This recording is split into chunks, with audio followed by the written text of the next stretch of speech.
ਵਾਹਿਗੁਰੂ ਵਾਹਿਗੁਰੂ ਵਾਹਿਗੁਰੂ ਵਾਹਿਗੁਰੂ ਵਾਹਿਗੁਰੂ। ਸਤਨਾਮ ਸ੍ਰੀ ਵਾਹਿਗੁਰੂ ਸਾਹਿਬ ਜੀ। ਸ਼ਲੋਕ ਮਹੱਲਾ ਤੀਜਾ। ਸਤਿਗੁਰ ਤੇ ਜੋ ਮੋਹ ਫਿਰੇ,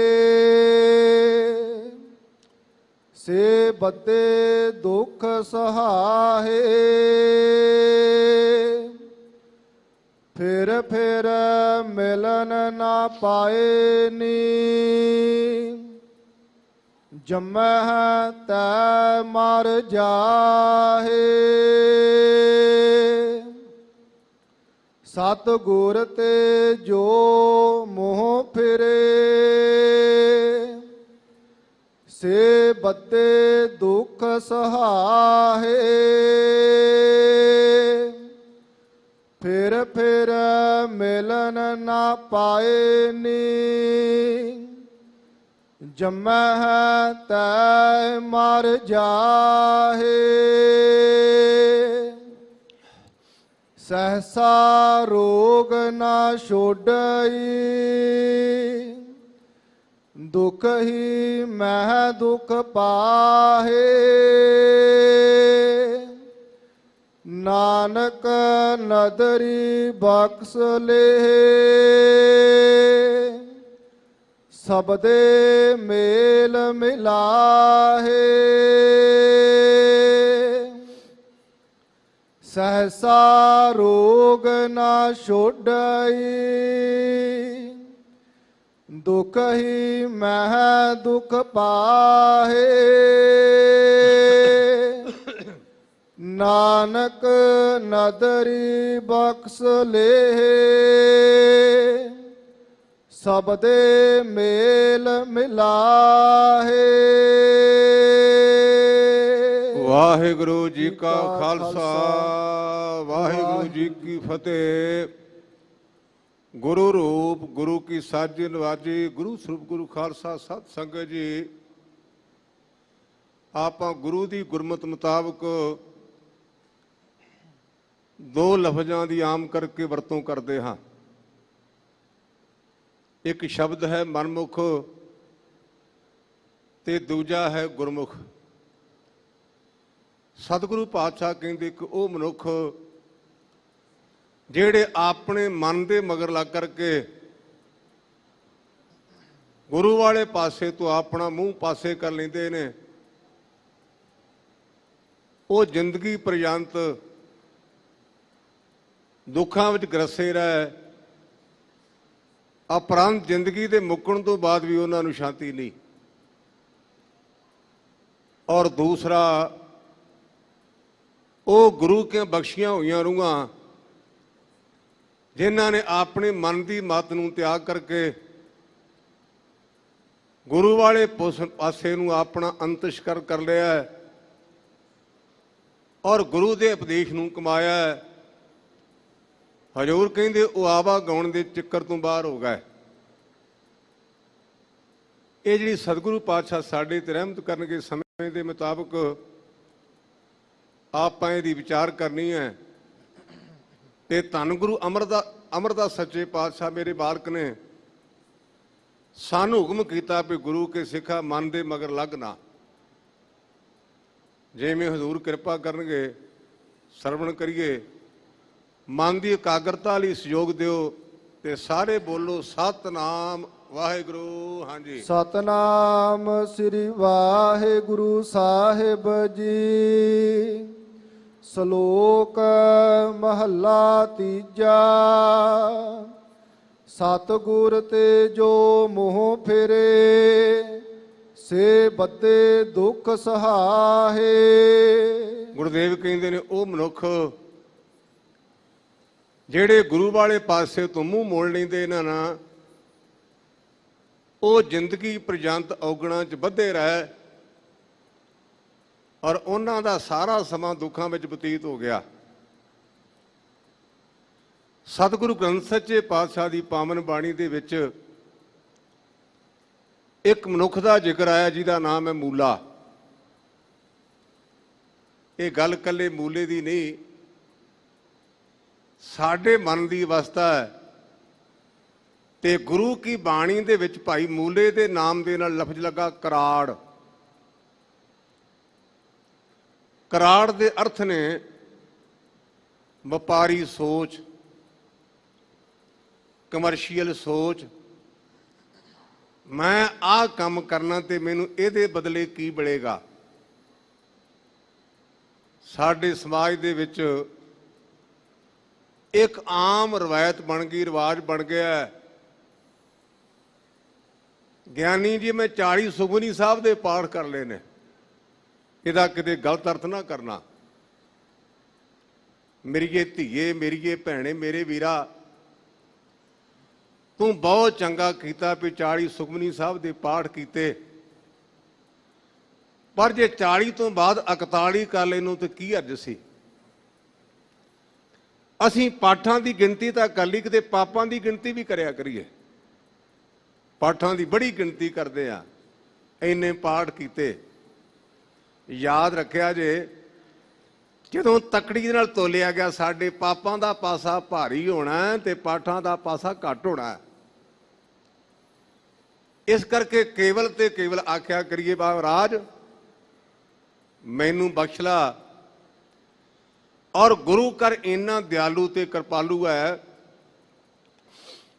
ਭਾਈ ਸਾਹਿਬ ਭਾਈ ਗੁਰਦਾਸ ਦੀਆਂ ਵਾਰਾਂ ਦੇ ਵਿੱਚ ਇੱਕ ਮੈਂ ਪੰਕਤੀ ਪੜ੍ਹੀ, ਮੇਰੇ ਮਨ ਨੂੰ ਟੁੰਬ ਗਈ। ਸਾਡੇ ਚੋਂ ਕਈ ਗੁਰਮੁਖ, ਸਾਡੀਆਂ ਧੀਆਂ, ਸਾਡੀਆਂ ਭੈਣਾਂ, ਸਾਡੇ ਵੀਰ ਆਮ ਕਰਕੇ ਕਹਿੰਦੇ ਨੇ ਵੀ ਗਿਆਨੀ ਜੀ ਮੈਨੂੰ ਬਾਣੀ ਨਹੀਂ ਪੜ੍ਹਨੀ ਆਉਂਦੀ, ਮੈਂ ਪੜ੍ਹਿਆ ਨਹੀਂ। ਮੈਂ ਕੇਵਲ ਤੇ ਕੇਵਲ ਗੁਰੂ ਘਰ ਮੱਥਾ ਟੇਕਣ ਜੋਗਾ ਹਾਂ ਤੇ ਗੱਲ ਬਣ ਜਾਏਗੀ। ਭਾਈ ਗੁਰਦਾਸ ਜੀ ਕਹਿੰਦੇ ਵੀ ਗੁਰਮੁਖਾ ਤੇਰੀ ਤਾਂ ਗੱਲ ਬਣੀ ਬਣਾਈ। ਉਹਨਾਂ ਨੇ ਪੰਕਤੀ ਲਿਖੀ, ਰਹਿ ਨਾ ਸੰਸਾ ਸੋਗ ਝਾਤ ਇੱਕ ਪਾਵਣੀ। ਕਹਿੰਦੇ ਗੁਰਮੁਖਾ ਤੇਰੀਆਂ ਮਜਬੂਰੀਆਂ ਨੇ, ਤੇਰੇ ਘਰੇਲੂ ਕੰਮ ਨੇ, ਜ਼ਰੂਰ ਕਰ, ਪਰ ਜੇ ਕਿਤੇ ਗੁਰੂ ਨਾਨਕ ਦੇ ਘਰ ਵਿੱਚ ਕੰਮ ਨੂੰ ਜਾਂਦਿਆਂ ਜਾਂਦਿਆਂ ਝਾਤੀ ਮਾਰ ਜਾਏ, ਤੇਰੇ ਸੰਸੇ ਤੇ ਸੋਗ ਕੱਟੇ ਜਾਣਗੇ। ਇਹਨੂੰ ਉਹਨਾਂ ਨੇ ਅੱਗੇ ਇੱਕ ਸੋਈਏ ਦੇ ਵਿੱਚ ਵਿਸਤਾਰ ਸਹਿਤ ਇਹਦਾ ਵਰਣਨ ਕੀਤਾ। ਕਿਉਂਕਿ ਮੈਂ ਜਦੋਂ ਵੀ ਕਥਾ ਆਰੰਭ ਕਰਦਾ ਤੇ ਤੁਹਾਨੂੰ ਬੇਨਤੀ ਕਰਦਾ ਵੀ ਗੁਰਮੁਖੋ ਵਾਹਿਗੁਰੂ ਕਹੋ, ਤੇ ਮਨ ਦਾ ਸੁਭਾਅ ਸ਼ੰਕਾ ਕਰਨਾ। ਤੁਸੀਂ ਕਹਿਣਾ ਭਾਈ ਸਾਹਿਬ ਇਹ ਵਾਹਿਗੁਰੂ ਕਹਿਣ ਨਾਲ ਭਲਾ ਕੀ ਹੋ ਜਾਏਗਾ। ਅਸੀਂ ਹਰ ਗੱਲ ਕਮਰਸ਼ੀਅਲ ਸੋਚ ਹੈ, ਵਪਾਰਕ ਸੋਚ, ਕੀ ਹੋ ਜਾਏਗਾ। ਗੁਰੂ ਨੂੰ ਨਮਸਕਾਰ ਹੈ ਹੀ, ਲੇਕਿਨ ਜਿਹਨਾਂ ਗੁਰੂ ਨਾਲ ਸਾਨੂੰ ਜੋੜਿਆ ਉਹਨਾਂ ਗੁਰਸਿੱਖਾਂ ਨੂੰ ਵੀ ਨਮਸਕਾਰ। ਭਾਈ ਸਾਹਿਬ ਨੇ ਇੱਕ ਸੋਈਆ ਲਿਖਿਆ ਹੈ, ਕਹਿੰਦੇ ਤਨਕ ਹੀ ਜਾਮਨ ਦੁੱਧ ਦਧ ਹੋਤ ਜੈਸੇ, ਤਨਕ ਹੀ ਕਾਂਜੀ ਪਰੇ ਦੁੱਧ ਫਟ ਜਾਤ ਹੈ ਭੋਰਾਕ। ਆਪਾਂ ਦੁੱਧ ਨਹੀਂ ਜਮਾਉਨੇ ਆ, 5 ਸਿਰ ਦੁੱਧ ਹੈ ਤੇ 1 ਤੋਲਾ ਵਿੱਚ ਖੱਟਾ, ਜਿਹਨੂੰ ਆਪਾਂ ਜਾਗ ਵੀ ਕਹਿ ਦਿੰਦੇ ਆ। ਦੁੱਧ 5 ਸਿਰ ਤੇ ਖੱਟਾ 1 ਤੋਲਾ।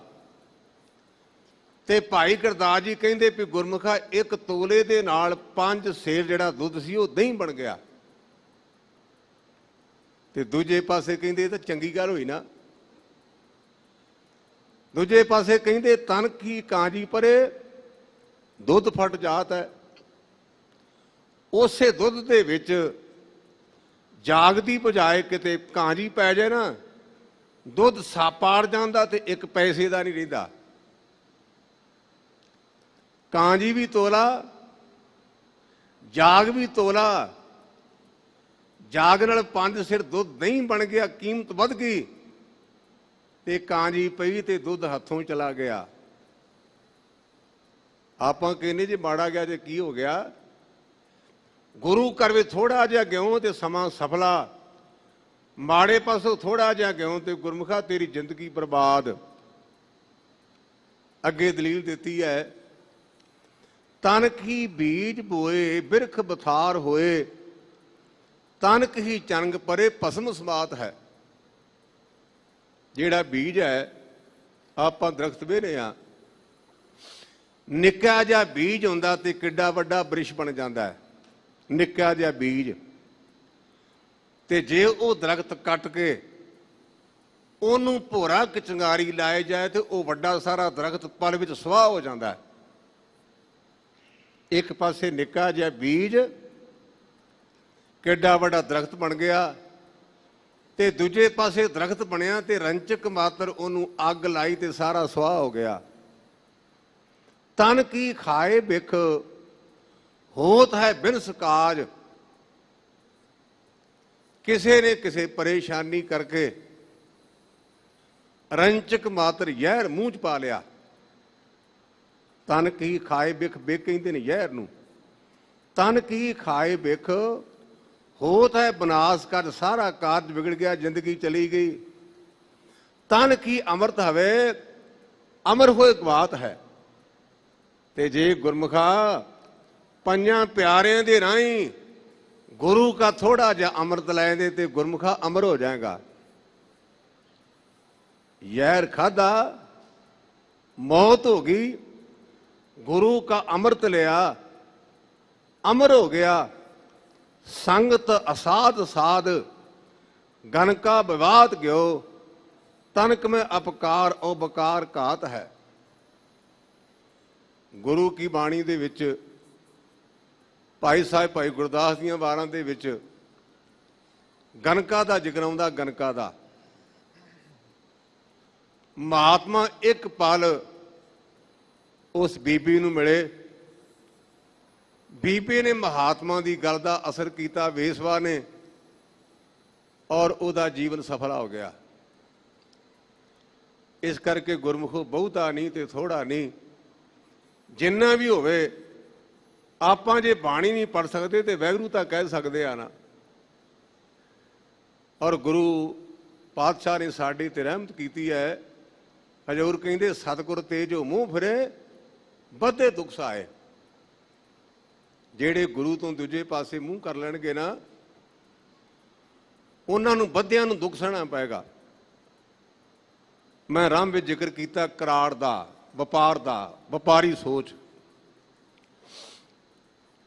ਦੀਨ ਦੁਨੀਆ ਦੇ ਮਾਲਕ ਧੰਨ ਗੁਰੂ ਨਾਨਕ ਪਾਤਸ਼ਾਹ ਮਹਾਰਾਜ ਸਿਆੜਕੋਟ ਗਏ ਨੇ। ਆਪਾਂ ਬਾਬੇ ਦੀ ਬੇਰ ਬੜੀ ਮਸ਼ਹੂਰ ਹੈ। ਕਈ ਵਾਰ ਆਪਾਂ ਗੱਲਾਂ ਕਰਦਿਆਂ ਕਰਦੇ ਕਹਿੰਦੇ ਤੂੰ ਕਿਹੜਾ ਬਾਬੇ ਦੀ ਬੇਰ ਥੱਲਿਓਂ ਆਇਆ। ਇਹ ਆਮ ਸਾਡਾ ਪੰਜਾਬੀ 'ਚ ਕਹਾਵਤ ਬਣ ਗਈ। ਉਹ ਸਿਆਲਕੋਟ ਨਗਰ ਦੇ ਵਿੱਚ ਇੱਕ ਮੁਸਲਮਾਨ ਬਜ਼ੁਰਗ ਮਹਾਂਪੁਰਸ਼ ਹਮਜਾ ਗੌਂਸ ਉਹਦਾ ਨਾਂ ਲਿਖਿਆ ਹੈ।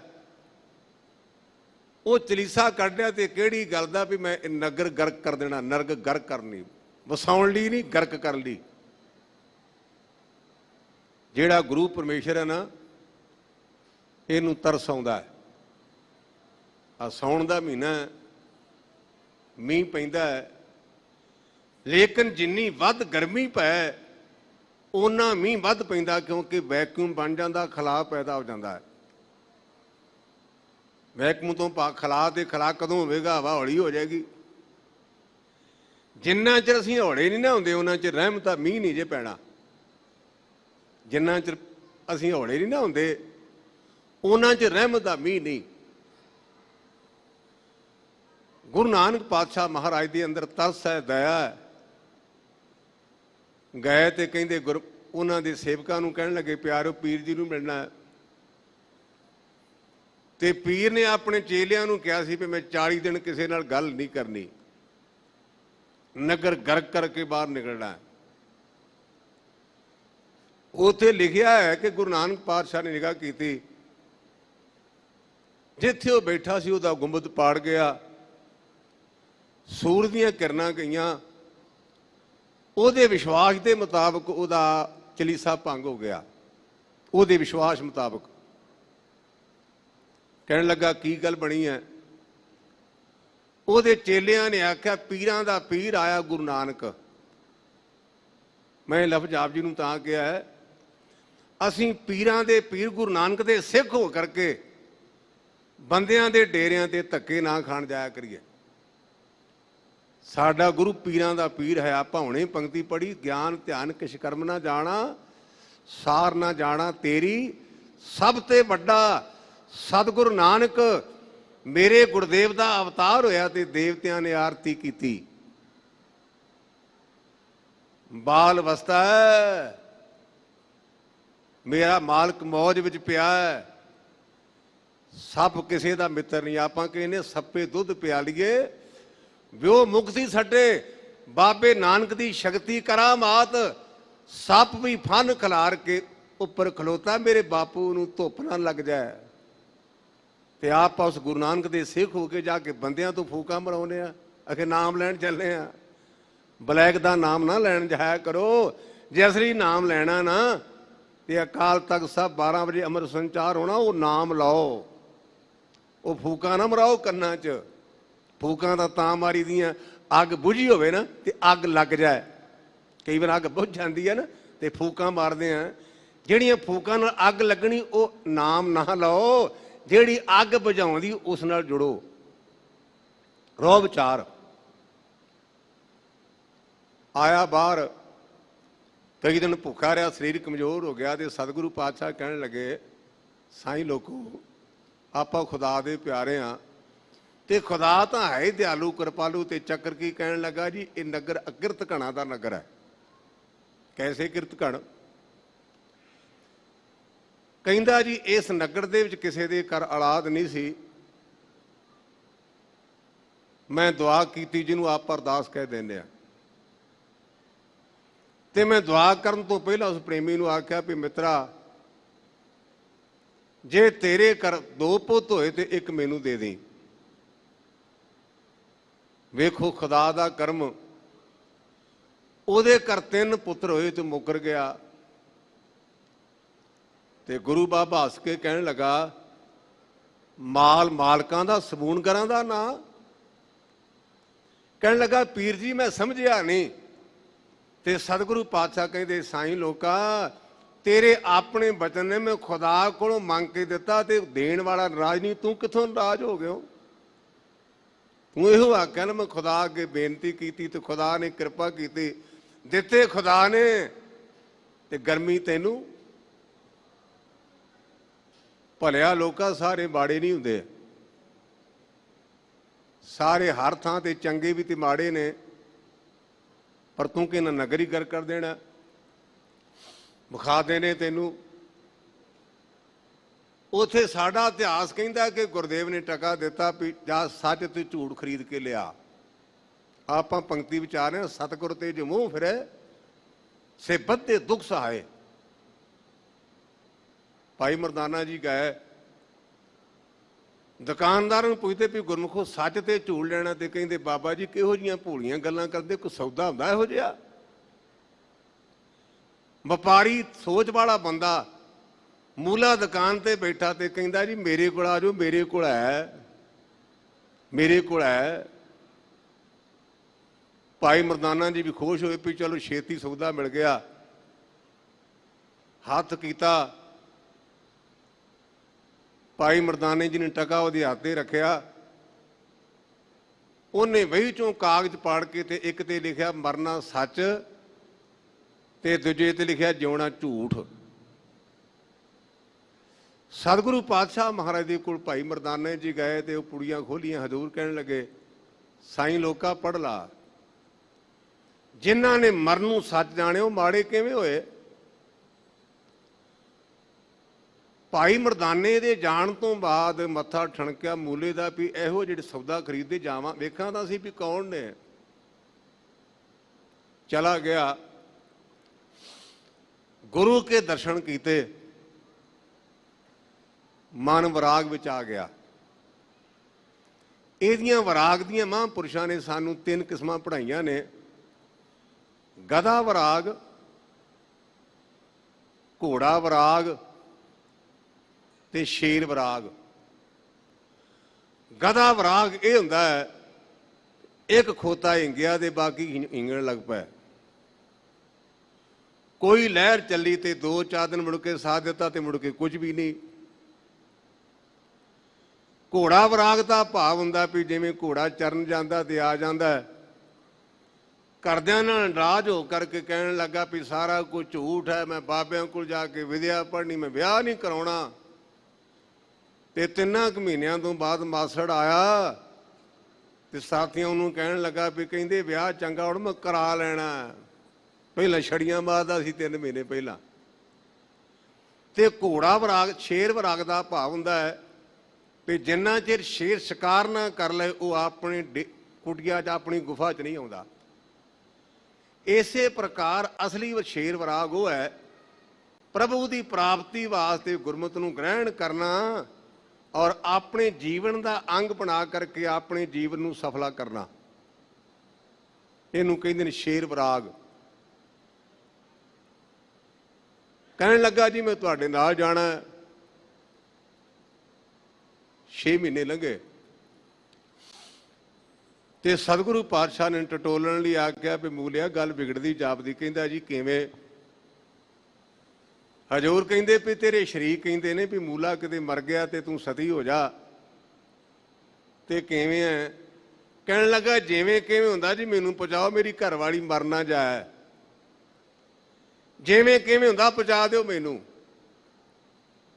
ਤੇ ਮਰਦਾਨਾ ਕੋਲੋਂ ਹੱਸ ਕੇ ਕਹਿਣ ਲੱਗਾ ਮੂਲਿਆ ਜਿਹੜੇ ਗੁਰੂ ਦੇ ਲੜ ਲੱਗਾ ਨਾ ਇਹਦੇ ਹੁੰਦਿਆਂ ਖਤਰਾ ਕੋਈ ਨਹੀਂ। ਕਹਿਣ ਲੱਗਾ ਹੁਣ ਤੂੰ ਤਾਂ ਭਾਈ ਮਰਦਾਨੇ ਨੂੰ ਕਹਿਣ ਲੱਗਾ ਵੀ ਤੂੰ ਤਾਂ ਘਰੋਂ ਨਿਕਲਿਆ ਤੇ ਮੈਨੂੰ ਹੀ ਪੱਟਦਾ। ਪਹੁੰਚ ਗਿਆ ਆਪਣੇ ਨਗਰ, ਫਿਰ ਸਿਆਲਕੋਟ ਆ ਗਿਆ। ਸਮਾਂ ਆਪਣੀ ਚਾਲ ਚੱਲਿਆ ਤੇ ਸਤਿਗੁਰੂ ਪਾਤਸ਼ਾਹ ਸਿਆਲਕੋਟ ਦੁਬਾਰਾ ਆਏ ਤੇ ਕਹਿਣ ਲੱਗੇ ਮਰਦਾਨਿਆ ਆਪਣੇ ਮੂਲੇ ਨੂੰ ਮਿਲ ਚਲੀਏ ਵੀ ਉਹਦਾ ਕੀ ਹਾਲ ਚਾਲ ਹੈ। ਜਦੋਂ ਮੋੜ ਤੋਂ ਮੁੜਦਿਆਂ ਬਾਬੇ ਨਾਨਕ ਦੇ ਮਰਦਾਨੇ ਜੀ ਨੂੰ ਤੱਕਿਆ ਨਾ ਮੂਲੇ ਦੀ ਘਰਵਾਲੀ ਦੇ, ਕਹਿਣ ਲੱਗੀ ਆ ਗਏ ਉਹ ਬਾਬੇ ਜਿਨ੍ਹਾਂ ਨੇ ਮੇਰਾ ਪਹਿਲਾਂ ਕਾਰਾ ਜਾੜ ਦਿੱਤਾ। ਲੁਕ ਜਾ ਕਿਤੇ ਉਤਰਿਆ ਸੱਜੇ ਖੱਬੇ। ਕਹਿਣ ਲੱਗਾ ਕਿੱਥੇ ਲੁਕਾਂ? ਕਹਿਣ ਲੱਗੀ ਆ ਪਾਥੀਆਂ ਦਾ ਘੂਰਾ ਨਹੀਂ ਦਿਸਦਾ। ਜਿਹਨੇ ਕਦੇ ਲਿਖਿਆ ਸੀ ਮਰਨਾ ਸੱਚ ਤੇ ਜਿਉਣਾ ਝੂਠ, ਗੁਰੂ ਭੁੱਲ ਗਿਆ ਤੇ ਪਾਥੀਆਂ ਦੇ ਘੂਰੇ 'ਚ ਲੜ ਗਿਆ। ਸਤਿਗੁਰੂ ਪਾਤਸ਼ਾਹ ਹੱਸ ਪਏ ਤੇ ਕਹਿਣ ਲੱਗੇ ਮਰਦਾਨਿਆਂ ਆਵਾਜ਼ ਮਾਰ ਆਪਣੇ ਮਿੱਤਰ ਨੂੰ। ਆਵਾਜ਼ ਮਾਰੀ ਸੇਠਾ ਮੂਲਿਆ ਕੀ ਹਾਲ ਹੈ? ਤੇ ਘਰਵਾਲੀ ਕਹਿਣ ਲੱਗੀ ਬਾਬਾ ਜੀ ਉਹ ਹੈ ਨਹੀਂ। ਤੇ ਭਾਈ ਮਰਦਾਨਾ ਜੀ ਕਹਿਣ ਲੱਗੇ ਜੇ ਹੈ ਨਹੀਂ ਤੇ ਆਪਾਂ ਕਰਨਾ ਕੀ, ਚਲੋ ਚੱਲੀਏ। ਉਹ ਜੀ ਹੈ ਨਹੀਂ। ਸੱਪ ਲੜਿਆ ਲੱਗਾ ਆਏ ਆਏ ਕਰਨ। ਆਪਾਂ ਬਾਣੀ 'ਚ ਪੜ੍ਹਦੇ ਹਾਂ ਪਾਪੀ ਕਰਮ ਕਮਾਉਂਦੇ ਕਰਦੇ ਹਾਏ ਹਾਏ, ਨਾਨਕ ਜਿਉਂ ਮਥਨ ਮਧਾਣੀਆਂ ਤਿਉਂ ਮਥੇ ਧਰਮ ਰਾਏ। ਜਦੋਂ ਸੰਕਟ ਆਉਂਦਾ ਆਪਾਂ ਨੂੰ ਉਦੋਂ ਗੁਰੂ ਦਾ ਬੜਾ ਚੇਤਾ ਆਉਂਦਾ ਹੈ। ਜਦੋਂ ਸੰਕਟ ਆਉਂਦਾ ਉਦੋਂ ਸੁਖਮਨੀ ਸਾਹਿਬ ਦਾ ਬੜਾ ਚੇਤਾ ਆਉਂਦਾ। ਉਦੋਂ ਅੰਗ ਲੱਭ ਲੈਂਦੇ ਵੀ ਫਲਾਣੇ ਅੰਗ ਤੇ ਹੈ। ਤੇ ਤੁਲਸੀਦਾਸ ਜੀ ਨੇ ਬੜਾ ਸੁੰਦਰ ਲਿਖਿਆ, ਕਹਿੰਦੇ ਦੁੱਖ ਮੈਂ ਸਿਮਰਨ ਸਭ ਕਰੇ ਸੁਖ ਮੈਂ ਕਰੇ ਨਾ ਕੋਏ। ਤੁਲਸੀਦਾਸ ਦੀ ਰਮਾਇਣ ਕਹਿੰਦੇ ਜੋ ਸੁਖ ਮੈਂ ਸਿਮਰਨ ਕਰੇ ਦੁੱਖ ਨਾ ਕਾਹੂ ਹੈ। ਆਪਾਂ ਸੁੱਖ ਦੇ ਮੌਕੇ ਰੱਬ ਨੂੰ ਚੇਤੇ ਨਹੀਂ ਕਰਦੇ। ਜੇ ਸੁੱਖ ਦੇ ਮੌਕੇ ਚੇਤੇ ਕਰਾਂਗੇ ਦੁੱਖ ਆਉਣਾ ਹੀ ਨਹੀਂ। ਲੜ ਗਿਆ ਸੱਪ, ਸ਼ਰੀਕਾ ਇਕੱਠਾ ਹੋ ਗਿਆ, ਪਾ ਲਿਆ ਮੰਜੇ ਉੱਪਰ, ਲੈ ਗਏ ਬਾਬਾ ਤੇਰਾ ਫੇਰ ਵੀ। ਕਹਿਣ ਲੱਗੇ ਮਿੱਤਰੋ ਲੇਟ ਹੋ ਗਿਆ, ਲੇਟ ਕੋਈ ਗੱਲ ਨਹੀਂ, ਲੈ ਆਇਓ। 10ਵੇਂ ਜਾਮੇ 'ਚ ਸਾਏ ਦੀ ਜੂਨ ਵਿੱਚ ਪਿਆ ਹੋਵੇਗਾ, ਤੈਨੂੰ ਮੁਕਤ ਕਰ ਦਿਆਂਗੇ। 1 ਮਿੰਟ ਆਵਾਜ਼ ਨਹੀਂ ਦਿੱਤੀ। 200 ਸਾਲ ਦਾ ਚੱਕਰ ਪਿਆ ਜੇ। ਆਵਾਜ਼ ਮਾਰੀ, ਅੰਗਾਰਾ ਨਹੀਂ ਭਰਿਆ ਤੇ 200 ਸਾਲ ਲੇਟ। ਇੰਨੀ ਗੱਡੀ ਲੇਟ ਹੋ ਜਾਂਦੀ ਜੇ ਗੁਰੂ ਨੂੰ ਅੰਗਾਰਾ ਨਾ ਭਰੀਏ ਤੇ। ਇਸ ਕਰਕੇ ਧੰਨ ਗੁਰੂ ਅਮਰਦਾਸ ਪਾਤਸ਼ਾਹ ਮੇਰੇ ਮਾਲ ਕਹਿੰਦੇ ਸਤਿਗੁਰ ਤੇ ਜੋ ਮੋਹ ਫਿਰੇ ਸੇ ਬੱਧੇ ਦੁੱਖ ਸਹਾਏ। ਜਿਹੜੇ ਗੁਰੂ ਵਾਲੇ ਪਾਸੇ ਤੋਂ ਮੂੰਹ ਮੋੜਦੇ ਨੇ ਨਾ ਉਹ ਬੱਧੇ ਦੁੱਖਾਂ ਨੂੰ ਸਹਿੰਦੇ ਨੇ, ਝੱਲਣੇ ਪੈਂਦੇ ਹਨ। ਫਿਰ ਮਿਲਨ ਨਾ ਪਾਏ ਨੀ। ਵਾਰ ਵਾਰ ਕਦੇ ਜੰਮ ਪਏ, ਕਦੇ ਮਰ ਗਏ, ਕਦੇ ਮਰ ਗਏ, ਕਦੇ ਜੰਮ ਪਏ। ਵਾਰ-ਵਾਰ ਦੁਖੀ ਹੁੰਦੇ ਹਨ। ਜੰਮਹਿ ਤੈ ਮਰ ਕਹਿੰਦੇ ਜਾਹੇ। ਇਸ ਪ੍ਰਕਾਰ ਕਦੇ ਜੰਮ ਪਏ ਤੇ ਕਦੇ ਮਰ ਗਏ। ਸ਼੍ਰੀ ਰਾਮਚੰਦਰ ਦੀ ਕਥਾ ਦੇ ਵਿੱਚ ਇੱਕ ਥਾਂ ਤੇ ਪੜ੍ਹਿਆ, ਸ਼੍ਰੀ ਰਾਮਚੰਦਰ ਜੀ ਆਪਣੇ ਸੇਵਕਾਂ ਦੇ ਨਾਲ ਉਹਨਾਂ ਦੇ ਗੁਰੂ ਜੀ ਦੇ ਵਿਸ਼ਿਸ਼ਟ ਜੀ ਬੈਠੇ ਨੇ। ਇੱਕ ਨਿੱਕਾ ਜਿਹਾ ਕੀੜਾ ਕੰਧ ਤੇ ਚੜ੍ਹਿਆ ਤੇ ਡਿੱਗ ਪੈਂਦਾ ਹੈ। ਚੁੱਪਚਾਪ ਸੀ। ਰਾਮਚੰਦਰ ਜੀ ਹੱਸ ਪਏ ਤੇ ਵਿਸ਼ਿਸ਼ਟ ਜੀ ਕਹਿਣ ਲੱਗੇ ਵੀ ਰਾਮ ਜੀ ਹੱਸੇ ਕਿਉਂ? ਕਹਿਣ ਲੱਗੇ ਜੀ ਪ੍ਰਮਾਤਮਾ ਦੇ ਰੰਗਾਂ ਤੋਂ। ਵਿਸ਼ਿਸ਼ਟ ਜੀ ਕਹਿਣ ਲੱਗੇ ਜੀ ਪ੍ਰਮਾਤਮਾ ਦੇ ਰੰਗ ਤੋਂ ਭਾਵ ਕੀ? ਸ਼੍ਰੀ ਰਾਮ ਜੀ ਕਹਿਣ ਲੱਗੇ ਜਿਹੜਾ ਕੰਧ ਤੇ ਕੀੜਾ ਚੜ੍ਹਦਾ ਨਾ, ਇਹ 14 ਵੇਰ ਇੰਦਰ ਦੀ ਪਦਵੀ ਨੂੰ ਪ੍ਰਾਪਤ ਕਰ ਚੁੱਕਾ, ਹੁਣ ਫਿਰ ਕੀੜੇ ਦਾ ਕੀੜਾ। ਤੇ ਸੁਰਗ ਦੇ ਰਾਜੇ ਨੂੰ ਕਹਿੰਦੇ ਨੇ ਇੰਦਰ। ਇਸ ਕਰਕੇ ਮੇਰੇ ਪਾਤਸ਼ਾਹ ਕਹਿੰਦੇ ਨੇ ਵਾਰ-ਵਾਰ ਆਉਂਦੇ ਤਾਂ ਹਨ ਪਰ ਮਿਲਦੇ ਨਹੀਂ। ਇਸ ਕਰਕੇ ਕਦੇ ਜੰਮ ਪਏ ਤੇ ਕਦੇ ਮਰ ਗਏ। ਸਹਸਾ ਰੋਗ ਨਾ ਛੋਡਈ। ਜਿਹੜਾ ਮਨ ਵਿੱਚ ਸੰਸਾ ਨਾ ਸਾਡੇ ਸ਼ੰਕਾ, ਆਹ ਕੰਮ ਕਰੀਏ ਤੇ ਪਤਾ ਨਹੀਂ ਹੋਵੇ ਕਿ ਨਾ। ਜਿਵੇਂ ਆਪਾਂ ਕਹਿੰਦੇ ਗਿਆਨੀ ਜੀ ਸਾਡੀ ਅਰਦਾਸ ਕਰ ਦਿਓ ਤੇ ਗੁਰਮੁਖਾ ਤੇਰੀ ਗੁਰੂ ਨਾਲ 57 ਹੋਈ ਹੈ ਵੀ ਤੇਰੀ ਗੁਰੂ ਸੁਣੇਗਾ ਨਾ। ਅੰਗਰੇਜ਼ੀ ਵਿੱਚ ਬੜੀ ਇੱਕ ਸੋਹਣੀ ਕਹਾਵਤ ਹੈ, ਕਹਿੰਦੇ only the wearer knows where the shoe pinch. ਜਿਹਨੂੰ ਜੁੱਤੀ ਲੱਗਦੀ ਹੈ ਨਾ ਉਹਨੂੰ ਪਤਾ ਵੀ ਕਿੱਥੋਂ ਚੁੱਭਦੀ ਹੈ। ਦਰਦ ਤੈਨੂੰ ਹੈ ਤੇ ਮੈਂ ਕੀ ਦੱਸਾਂਗਾ ਗੁਰੂ ਨੂੰ? ਤੂੰ ਦੱਸ ਵੀ ਪਾਤਸ਼ਾਹ ਮੇਰੇ ਤੇ ਕਿਰਪਾ ਕਰ, ਮੈਨੂੰ ਆਹ ਪਰੇਸ਼ਾਨੀ ਹੈ। ਉਹ ਜਾਣਦਾ ਹੀ, ਉਹ ਅੱਖਰਾਂ ਦੀ ਭਾਸ਼ਾ ਦੇ ਨਾਲੋਂ ਦਿਲ ਦੀ ਭਾਸ਼ਾ ਨੂੰ ਬਹੁਤ ਜਲਦੀ ਜਾਣਦਾ। ਆਪਾਂ ਦਿਲ ਤੋਂ ਅਰਦਾਸ ਹੀ ਨਹੀਂ ਕਰਦੇ। ਇਸ ਕਰਕੇ ਮੇਰੇ ਪਾਤਸ਼ਾਹ ਕਹਿੰਦੇ ਮਨ ਵਿੱਚ ਸੰਸਾ ਦਾ ਰੋਗ ਹੋਣ ਕਰਕੇ ਇਹ ਛੱਡਦਾ ਨਹੀਂ। ਔਰ ਇਸ ਕਰਕੇ ਇੱਕ ਦੁੱਖ ਮੁੱਕਾ ਤੇ ਦੂਜਾ ਆ ਗਿਆ। ਦੁਖ ਹੀ ਮਹਿ ਦੁਖ ਪਾਹੇ। ਔਰ ਕਹਿੰਦੇ ਇੱਕ ਦੁੱਖ ਮੁੱਕਾ ਤੇ ਫਿਰ ਦੂਜਾ ਦੁੱਖ ਦੂਜਾ ਦੁੱਖ ਸ਼ੁਰੂ ਹੋ ਗਿਆ ਹੈ। ਨਾਨਕ ਨਦਰੀ ਬਖਸ਼ ਲੇਹ। ਹਾਂ, ਜੇ ਕਿਤੇ ਉਹਦੀ ਨਿਗਾਹ ਪੈ ਜਾਏ ਨਾ ਤੇ ਬਖਸ਼ਿਆਂ ਕਰ ਦਿੰਦਾ। ਜੇ ਪਰ ਜਾਨਾ ਪੜ੍ਹਦੇ ਜਿਨ ਕੋ ਨਦਰ ਨਿਗਾਹ ਕਰਮ ਤਿਨਕਾਰ। ਕਰਮ ਦਾ ਅਰਥ ਹੈ ਬਖਸ਼ਿਸ਼। ਜਿਨ ਕੋ ਨਦਰ ਕਰਮ ਤਿਨਕਾਰ ਨਾਨਕ ਨਦਰੀ ਨਦਰ ਨਿਹਾਲ। ਨਾਨਕ ਨਦਰੀ ਬਖਸ਼ ਲੈ। ਜਿਹਦੇ ਤੇ ਨਿਗਾਹ ਪੈ ਗਈ ਉਹਦੇ ਤੇ ਕਰਮ ਕਰ ਦਿੱਤਾ, ਉਹਨੂੰ ਬਖਸ਼ ਦਿੱਤਾ। ਸਭ ਦੇ ਮੇਲ ਮਿਲਾਹੇ। ਔਰ ਇਹ ਰੀਕਨੈਕਟ ਹੋਣ ਦਾ ਤਰੀਕਾ ਕੀ, ਮਿਲਾਪ ਕਿਵੇਂ ਹੋਵੇਗਾ? ਗੁਰੂ ਦੇ ਉਪਦੇਸ਼ ਦੇ ਦੁਆਰਾ ਹੀ ਮਿਲਿਆ ਜਾ ਸਕਦਾ ਹੈ। ਗੁਰੂ ਦੇ ਉਪਦੇਸ਼ ਨੂੰ ਕਮਾਉਣ ਦਾ ਯਤਨ ਕਰ। ਮਹੱਲਾ ਤੀਜਾ। ਜੋ ਸਤਿਗੁਰ ਤੇ ਮੋਹ ਫਿਰੇ। ਜਿਹੜੇ ਭਾਈ ਗੁਰੂ ਵਾਲੇ ਪਾਸੇ ਤੋਂ ਆਪਣਾ ਮੂੰਹ ਫੇਰ ਲੈਂਦੇ ਹਨ, ਤਿੰਨਾ ਠੌਰ ਨ ਠਾਓ। ਉਹਨਾਂ ਨੂੰ ਕਿਸੇ ਪ੍ਰਕਾਰ ਕੋਈ ਟਿਕਾਣਾ ਨਹੀਂ, ਕੋਈ ਝਲਦਾ ਨਹੀਂ। ਜਿਉ ਛੁੱਟੜ ਘਰ ਘਰ ਫਿਰੈ। ਜਿਵੇਂ ਪਤੀ ਨੇ ਆਪਣੀ ਪਤਨੀ ਤਿਆਗ ਦਿੱਤੀ ਤੇ ਉਹ ਘਰ ਘਰ ਫਿਰਦੀ ਹੈ, ਇਸੇ ਪ੍ਰਕਾਰ ਜੀਵ ਰੂਪੀ ਇਸਤਰੀ ਪਰਮਾਤਮਾ ਦੇ ਨਾਲੋਂ ਟੁੱਟ ਗਏ। ਕਦੇ ਦਰਖਤਾਂ ਦੀ ਪੂਜਾ, ਕਦੇ ਮੜੀਆਂ ਦੀ ਪੂਜਾ, ਕਦੇ ਮੱਟਾਂ ਦੀ ਪੂਜਾ ਕਰਦੀ ਹੈ। ਦੋ ਚਾਰਨ ਬਦਨਾਓ। ਇਸ ਕਰਕੇ ਦੋ ਚਾਰਨ ਕਰੈਕਟਰ ਤੋਂ ਹੀਣੀ ਹੋਣ ਕਰਕੇ ਬਦਨਾਮ ਹੈ। ਕਹਿੰਦੇ ਨਹੀਂ ਇਹਨੂੰ ਬੇਬੇ ਬੁਲਾਵੀਂ ਨਾ ਛੁੱਟੜੀ, ਇਹਨੂੰ ਬੁਲਾਵੀਂ ਨਾ। ਇਸ ਪ੍ਰਕਾਰ ਬਦਨਾਮ ਤੋਂ ਭਾਵ ਭੈੜਾ ਨਾਮ। ਨਾਨਕ ਗੁਰਮੁਖ ਬਖਸ਼ੀਐ। ਹਾਂ, ਸਤਿਗੁਰੂ ਪਾਤਸ਼ਾਹ ਕਹਿੰਦੇ ਵੀ ਜੇ ਕਿਤੇ ਗੁਰਮੁਖ ਬਣ ਜਾਏ ਤੇ ਗੁਰਮੁਖਾ ਗੁਰੂ ਤੈਨੂੰ ਬਖਸ਼ ਦੇਗਾ। ਇਹ ਬਖਸ਼ਿਸ਼ ਕੇਵਲ ਤੇ ਕੇਵਲ ਗੁਰੂ ਕੋਲੋਂ ਹੋ ਸਕਦੀ ਹੈ। ਸੇ ਸਤਿਗੁਰ ਮੇਲ ਮਿਲਾਓ। ਔਰ ਸਤਿਗੁਰੂ ਪਾਤਸ਼ਾਹ ਕਿਰਪਾ ਕਰਦੇ ਨੇ। ਗੁਰੂ ਵਿੱਚ ਦਇਆ ਦਾ ਘਰ ਹੈ। ਬਦਾਵਾ ਲੈ ਕੇ ਦੇ ਦਿੱਤਾ ਪਰ ਗੁਰੂ ਨੂੰ ਫਿਰ ਵੀ ਤਰਸ ਆਇਆ। ਆਪਣੀ ਗੋਦੀ 'ਚ ਪਾ ਕੇ ਆਖਿਆ ਮਾਂ ਸਿੰਘਾ ਜੋ ਮੰਗਣਾ ਹੀ ਮੰਗ। ਗੁਰੂ ਇਹਨਾਂ ਦਿਆਲੂ ਕਿਰਪਾਲੂ ਹੈ। ਗੁਰੂ ਨੇ 9 ਕਰੋੜ ਰੁਪਈਆ ਸਤਲੁਜ ਦਰਿਆ ਵਿੱਚ ਸੁੱਟ ਦਿੱਤਾ, ਪਰਵਾਹ ਨਹੀਂ ਕੀਤੀ। ਗੁਰੂ ਦੇ ਸਾਹਿਬਜ਼ਾਦੇ ਸ਼ਹੀਦ ਹੋ ਗਏ ਤੇ ਬਾਬਾ ਦਇਆ ਸਿੰਘ, ਬਾਬਾ ਜੁਝਾਰ ਸਿੰਘ ਤੇ ਸਾਹਿਬਜ਼ਾਦੇ ਤੇ ਕੱਪੜਾ ਪਾਉਣ ਲੱਗਾ ਤੇ ਮੇਰੇ ਪਾਤਸ਼ਾਹ ਕਹਿਣ ਲੱਗੇ ਦਇਆ ਸਿੰਘਾ ਤੂੰ ਸਿਆਣਾ ਬੜਾ, ਗੁਰਮੁਖ ਭਲਾ ਲੋਕ ਐ। ਜੁਝਾਰ ਸਿੰਘ ਤੇ ਕੱਪੜਾ ਤਾਂ ਪਈ ਜੇ ਬਾਕੀਆਂ ਤੇ ਪਾ ਸਕਦਾ ਤੇ ਮੇਰੇ ਕੋਲ ਕਾਣੀ ਵੰਡ ਹੈ ਨਹੀਂ ਉਹ ਵੀ ਜੁਝਾਰ ਸਿੰਘ ਤੇ ਕੱਪੜਾ ਪਾਇਆ ਜਾਏ ਤੇ ਦੂਜੇ ਰਹਿ ਜਾਣ। ਭਲਾ ਸਾਹਿਬ ਸਿੰਘ ਮਾੜਾ ਹੈ, ਹਿੰਮਤ ਸਿੰਘ ਮਾੜਾ ਹੈ, ਮੋਹਕਮ ਸਿੰਘ ਮਾੜਾ ਹੈ। ਇੱਥੇ ਟਾਈਮ ਨਾਲ ਆ, ਆਪਣੀ ਮੰਜ਼ਿਲ ਦੂਰ ਹੈ। ਤੇ ਜਦੋਂ ਮਾਨ ਸਿੰਘ ਗੋਦੀ 'ਚ ਪਿਆ ਤੇ ਗੁਰੂ ਕਹਿੰਦਾ ਜੋ ਮੰਗਣਾ ਹੀ ਮੰਗ। ਧਿਆਨ ਦਿਆ ਜੇ ਆਪਾਂ ਕੀ ਮੰਗਦੇ ਹਾਂ।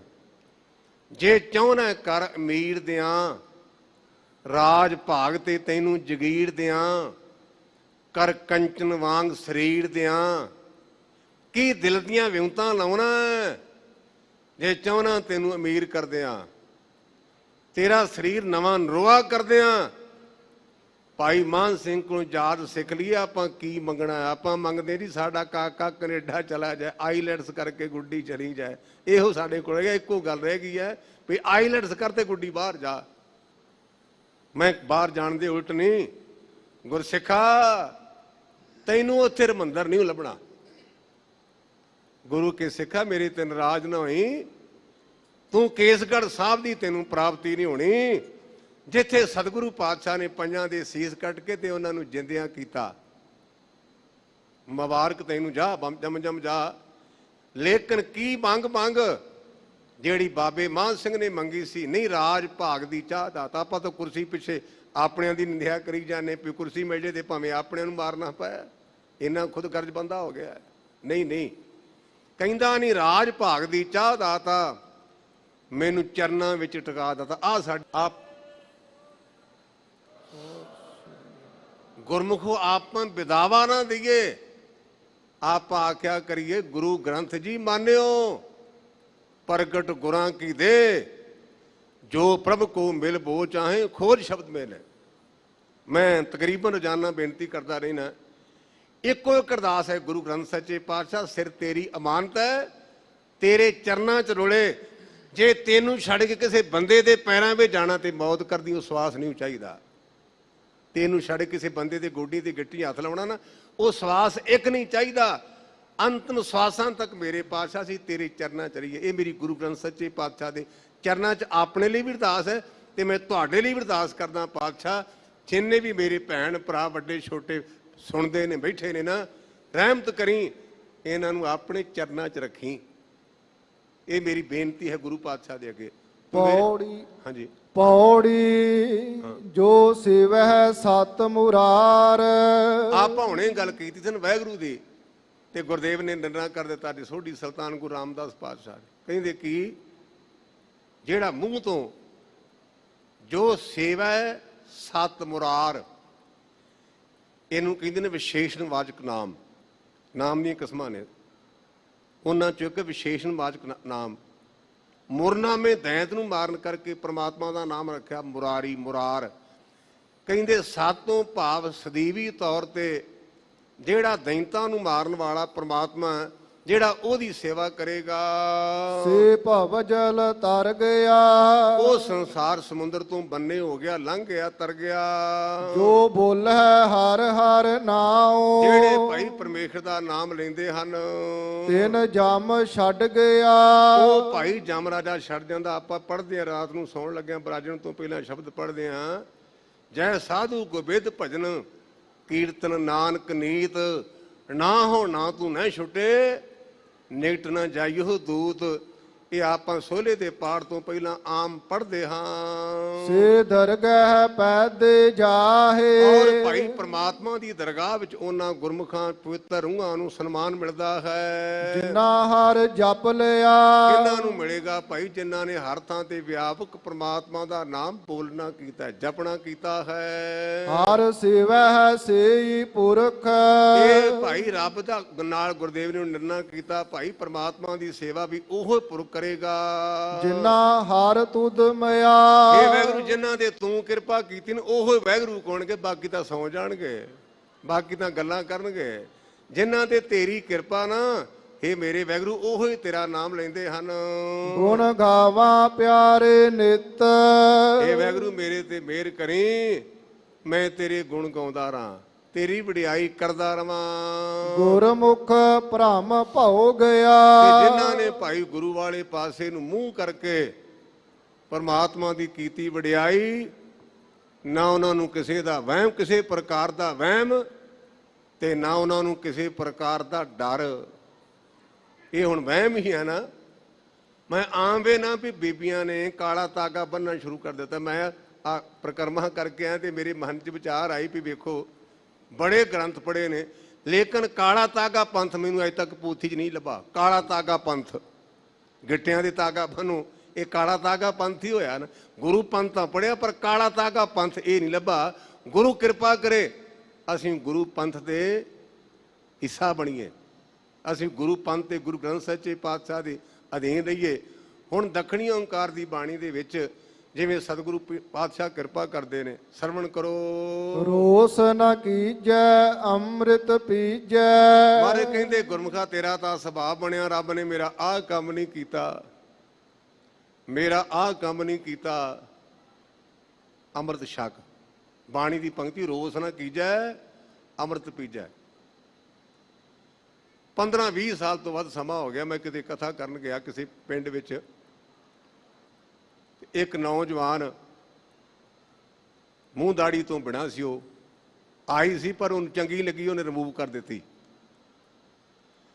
ਉਹਨੇ ਬਹੁਤ ਉੱਚੀਆਂ ਗਿਆਨ ਦੀਆਂ ਗੱਲਾਂ ਕੀਤੀਆਂ ਤੇ ਮੈਂ ਉਹਦੀ ਮੂੰਹ ਵੱਲ ਵੇਖਿਆ। ਮੈਂ ਕਿਹਾ ਮਿੱਤਰਾ ਤੂੰ ਤਾਂ ਬਹੁਤ ਤਗੜਾ ਵਿਦਵਾਨ ਹੈ ਤੇ ਸ਼ਕਲ ਤੇਰੀ ਆ। ਕਹਿਣ ਲੱਗਾ ਜੀ ਮੈਂ ਗੁਰੂ ਰਾਮਦਾਸ ਨਾਲ ਨਾਰਾਜ਼ ਆ, ਉਹਦੇ ਸ਼ਬਦ ਨੇ ਬੰਦੇ ਦੇ। ਮੈਂ ਕਿਹਾ ਕਿਹੜੀ ਗੱਲੋਂ? ਕਹਿੰਦਾ ਜੀ ਮੇਰੀ 14 ਕਿੱਲੇ ਪੈਲੀ ਤੇ ਮੈਂ ਪਲਾਟ ਕੱਟੇ ਤੇ ਮੇਰਾ ਪਲਾਟ ਨਹੀਂ ਵਿਕਿਆ। ਮੈਂ ਇਹਨੂੰ ਗੁਰੂ ਰਾਮਦਾਸ ਨੂੰ ਪ੍ਰਾਪਰਟੀ ਡੀਲਰ ਬਣਾਉਣ ਲੱਗਾ। ਹੁਣ ਆਹ ਸਾਡੀ ਹਾਲਤ ਹੈ। ਇਹ ਮੇਰੀ ਹੱਡ ਬੀਤੀ, ਜੇ ਮੈਂ ਕੋਲੋਂ ਨਹੀਂ, ਮੈਂ ਚੁਟਕਲਾ ਨਹੀਂ ਜੇ ਗੰਢਿਆ, ਹੱਡ ਬੀਤੀ ਵੀ ਜੇ ਪਲਾਟ ਵਿਕ ਜਾਣ ਤੇ ਗੁਰੂ ਰਾਮਦਾਸ ਮੇਰਾ, ਜੇ ਨਹੀਂ ਵਿਕੇ ਤੇ ਮੈਂ ਗੁਰੂ ਰਾਮਦਾਸ ਨੂੰ ਨਹੀਂ ਮੰਨਦਾ। ਇਹ ਸਾਡੀ ਹਾਲਤ ਹੈ। ਗੁਰਦੇਵ ਕਹਿੰਦੇ ਗੁਰਮੁਖਾ ਰੋਸ ਨਾ ਕੀਜੀਏ, ਲਾਮਾ ਨਾ ਦਿਆ ਕਰ। ਆਪਾਂ ਤਾਂ ਲਾਮਾ ਦੇਣੇ, ਮੇਰਾ ਆਹ ਨਹੀਂ ਹੋਇਆ, ਮੇਰਾ ਆਹ ਨਹੀਂ ਹੋਇਆ। ਇਹ ਗੁਰੂ ਪਾਤਸ਼ਾਹ ਦਾ ਸ਼ਬਦ ਹੈ। ਕਹਿੰਦੇ ਰੋਸ ਨਾ ਕੀਜੈ, ਗਿਲਾ ਨਾ ਕਰਿਆ ਕਰ, ਲਾਮਾ ਨਾ ਦਿਆ ਕਰ। ਕੀ ਕਰ? ਅੰਮ੍ਰਿਤ ਪੀਜੇ। ਜਿਹੜੇ ਕਹਿੰਦੇ ਕਿੱਥੇ ਲਿਖਿਆ ਬਾਣੀ 'ਚ, ਪੜ੍ਹ ਲਓ, ਬਾਣੀ 'ਚ ਲਿਖਿਆ ਜੇ ਅੰਮ੍ਰਿਤ ਪੀਜੇ। ਫੂਕਾ ਨਾ ਮਰਾ ਅੰਮ੍ਰਿਤ ਪੀ, ਅੰਮ੍ਰਿਤ ਪੀਵੋ ਸਦਾ ਚਿਰ ਜੀਵੋ। ਹਰ ਸਿਮਰਤ ਆਨੰਦ ਅਨੰਤਾ, ਰੰਗ ਤਮਾਸ਼ਾ ਪੂਰਨ ਆਸਾ, ਕਬੇ ਨਾ ਵਿਆਪੇ ਚਿੰਤਾ। ਮੇਰੇ ਪਾਤਸ਼ਾਹ ਕਹਿੰਦੇ ਗੁਰਮੁਖਾ ਅੰਮ੍ਰਿਤ ਛਕ, ਗਿਲਾ ਨਾ ਕਰ, ਅਲਾਮਾ ਨਾ ਦੇ।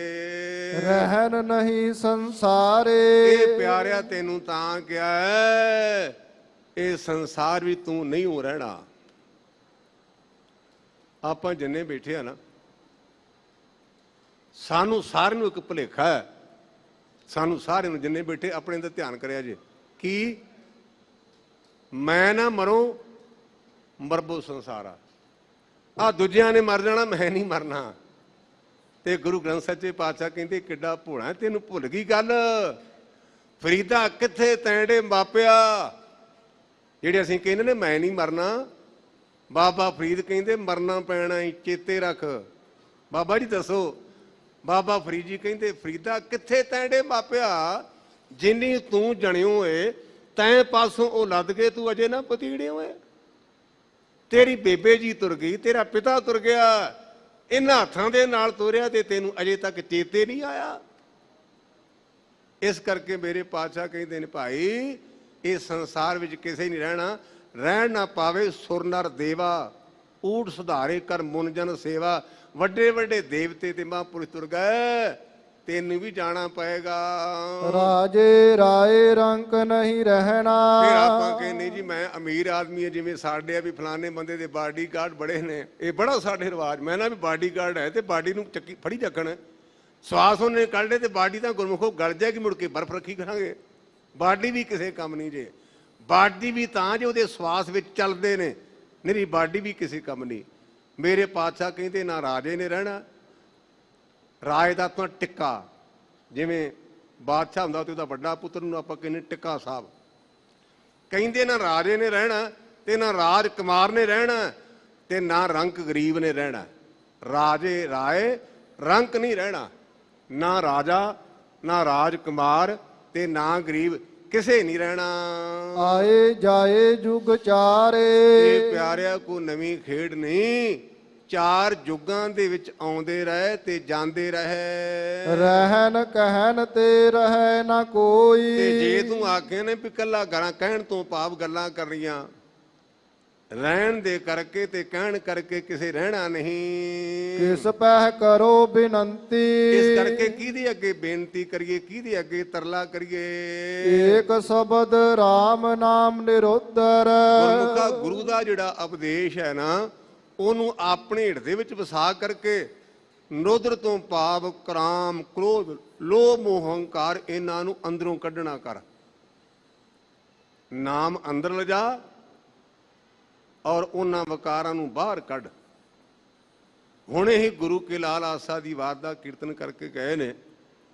ਆਸਾ ਦੀ ਵਾਰ ਦੀਆਂ ਪੰਕਤੀਆਂ ਨੇ, ਵਸਤੂ ਅੰਦਰ ਵਸਤ ਸਮਾਵੇ, ਦੂਜੀ ਹੋਵੇ ਪਾਸ। ਸਾਡੇ ਅੰਦਰ ਨਿੰਦਿਆ ਭਰੀ ਪਈ ਤੇ ਆਪਾਂ ਗੁਰੂ ਦੀ ਉਸਤਤੀ ਕਿਤੇ ਕਰਾਂਗੇ। ਪਹਿਲਾਂ ਤਾਂ ਨਿੰਦਿਆ ਨੂੰ ਕੱਢੀਏ ਨਾ।